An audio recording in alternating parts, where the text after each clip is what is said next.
Hola, soc Paco Boia. Com sabeu, siguiet vostre síndic de l'any 2007 a l'any 2011 i me torni a presentar per dues raons fonamentals.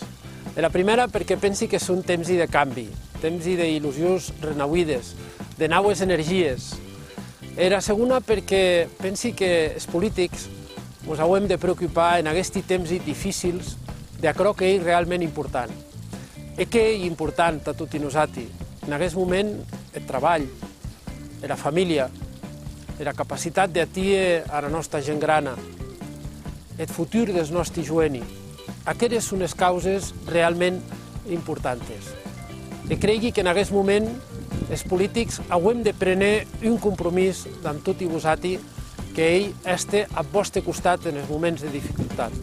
Vull un Aran que sigui d'obert amunt, que sigui capaç de sumar amb els nostres veïns. Un Aran que sigui capaç de preocupar-se per la cultura, d'avui una identitat forta, però també compartida amb tots aquells que s'han instal·lat en el nostre país i que se volen sentir aranès i de cor. Hagués ell en men compromís amb les persones, en men compromís amb tots vosaltres.